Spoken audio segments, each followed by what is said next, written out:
I'll take up the essay Third Thoughts by E.V. Lucas.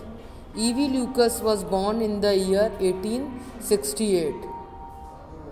The title Third Thought is humorously inspired by the idiom second thoughts, which means an opinion or resolution reached after reconsideration. The narrative is a satire on human weakness for money and exposes how and where money is involved in man's noble sentiments and morally admirable ideals soon fade away. Man is basically selfish and materialistic, and for the sake of money he can reconsider and even change his noble and ideal thoughts in his everyday social behavior. The essay also gives us a deep insight into the business, psychology and philosophy of the world of trade and commerce. Impulse is the negation of magnetism, and buying and selling is a perfectly straightforward matter between dealer and customer. The dealer asks as much as he thinks he can extort, and the customer has paid it is under no obligation whatever to the dealer. The narrative is a perfect blend of fancy, humor and satire.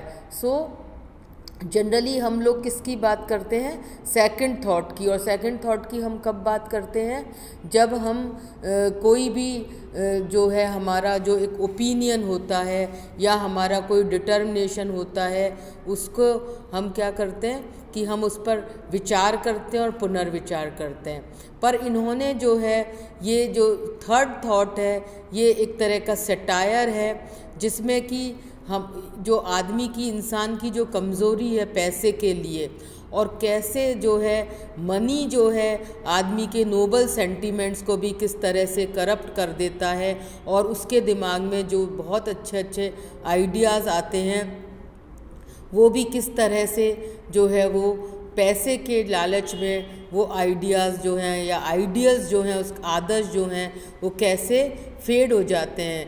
Because man जो है basically is selfish, और जो है for the sake of money वो विचार करता है और फिर विचार करता है, और उसके जो है सोशल बिहेवियर में, डे टू डे के बिहेवियर में जो नोबल और आइडियल थॉट्स होते हैं वो किस तरह से चेंज हो जाते हैं।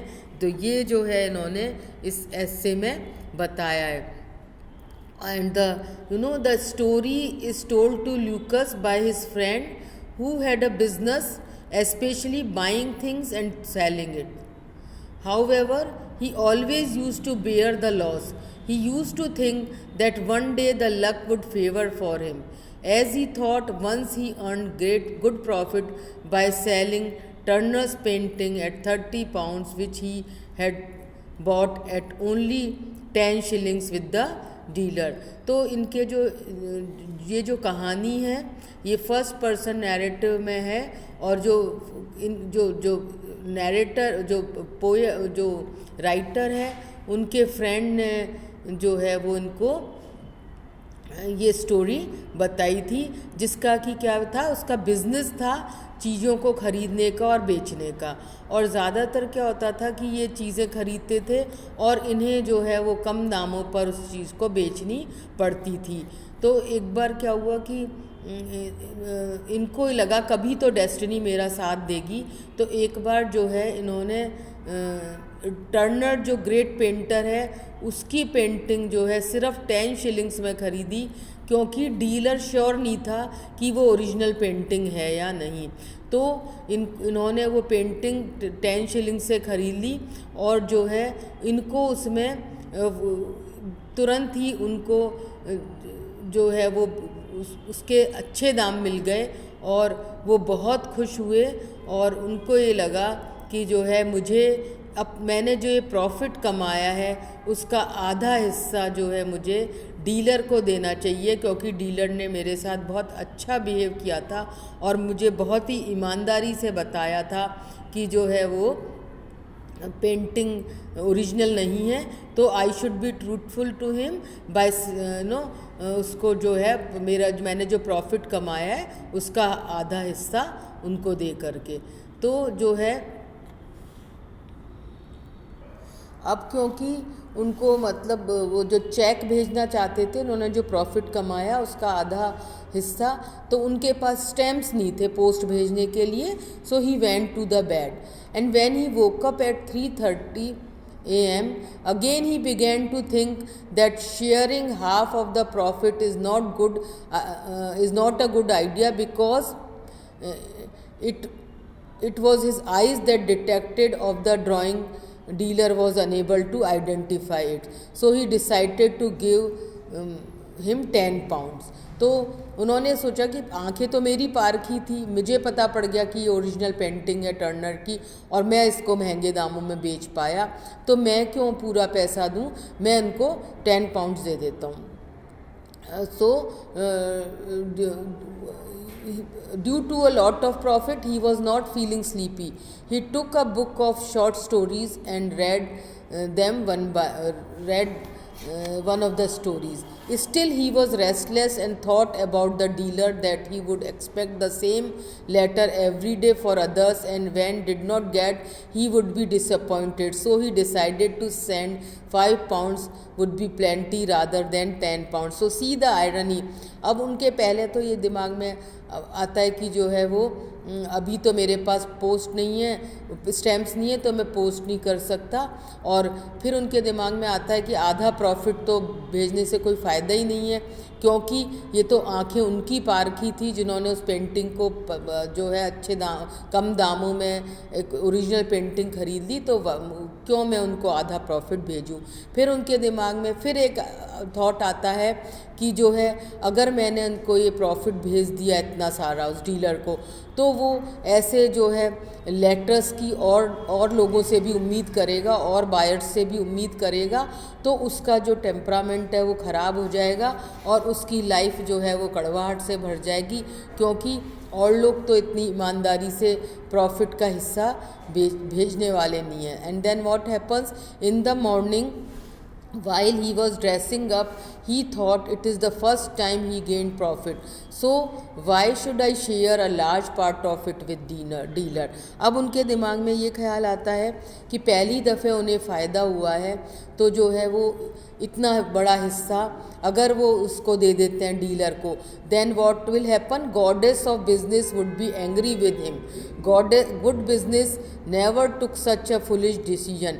तो उनके दिमाग में आता है कि जो एक अच्छा बिजनेसमैन है, पहली दफ़े तो गॉडेस की कृपा हुई है बिज़नेस के, और ऐसा जो है जो एक अच्छा बिजनेस वही है who is not carried away by sentiments and emotions. तो मुझे जो है इस तरह का जो है फुलिश डिसीजन नहीं लेना चाहिए। Finally he decided to give 1 pound. He put cheque and post in his packet and went to the club for lunch.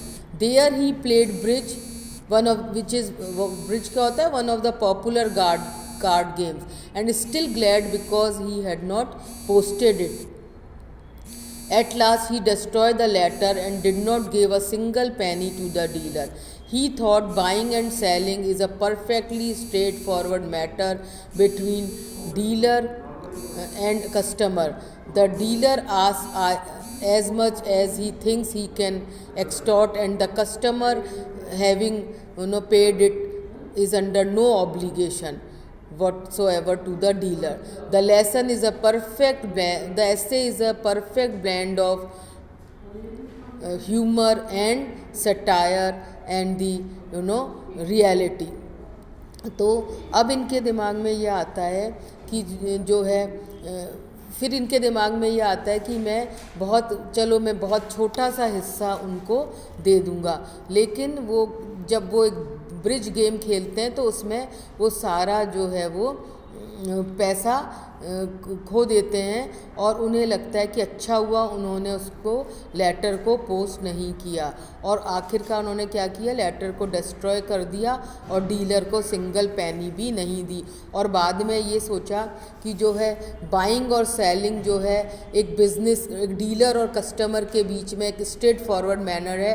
जितना वो डीलर को लगता है वो उतने पैसों में उसको बेचता है, और जो बायर है फिर उतने पैसों में उसको जो प्रॉफिट कमाना होता है या जो बायर खरीदता है उतने पैसों में वो उसको वापस बेच देता है।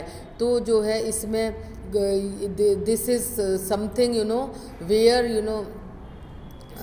बायर जो डीलर जो है जितना सोचता है, जितना पैसा दूसरे से निकलवा सकता है, एक्सटॉर्ट कर सकता है बायर से, उतना कर लेता है। और जब कस्टमर उससे ख़रीद लेता है डीलर से, तब उसका कोई ऑब्लिगेशन नहीं रहता कि वो है डीलर को उसके प्रॉफिट का हिस्सा दे। तो लाभ हानि दोनों कस्टमर की, अगर उसे लाभ कमाता है तो भी कस्टमर का है, और हानि होती है तो भी कस्टमर की है। तो इस तरह से जो है वो क्या कहते हैं, उस लास्ट में ये डिसीजन ले लेता है not to send even a single penny. So I will take up the theme and the essay line by line in the second lecture. Thank you.